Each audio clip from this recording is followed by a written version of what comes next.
Bonjour, comment s'assurer de la cuisson parfaite d'un dindon rôti?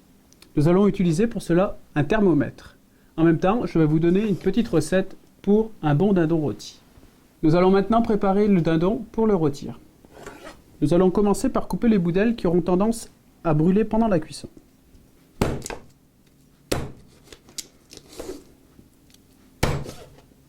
Comme ceci. Je coupe à ce niveau-là parce que si je coupe à ce niveau-là, la peau va avoir complètement tendance à se rétracter et donc la chair ne sera plus protégée par la peau. Je fais la même chose de l'autre côté. Je vais maintenant assaisonner l'intérieur, sel et poivre. Vous pouvez aussi ajouter de l'ail, du thym.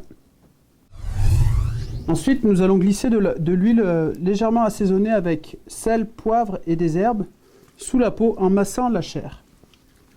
Je décolle la peau de chaque côté des flancs. Ensuite, je mets l'huile assaisonnée.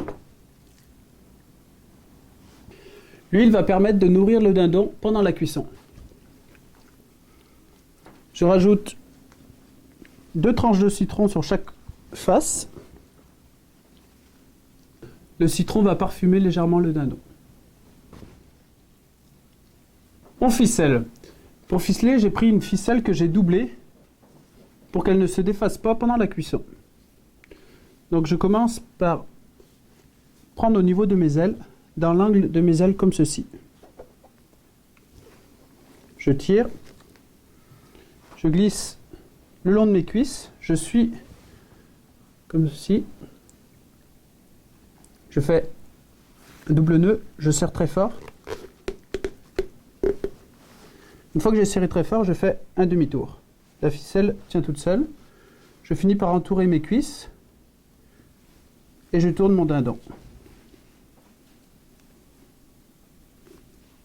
Je fais pareil, un double nœud que je monte à ce niveau-là.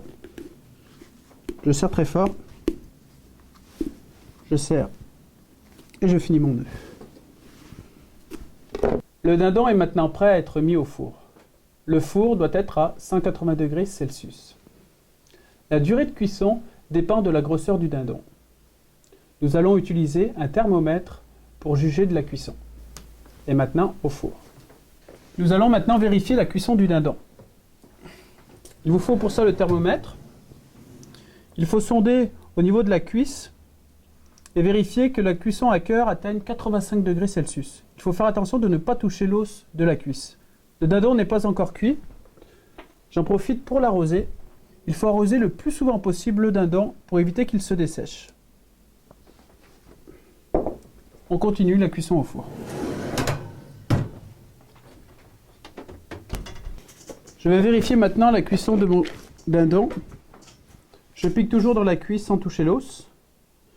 La cuisse atteint 85 degrés à cœur. Le dindon est prêt à servir. Je vous souhaite un bon appétit.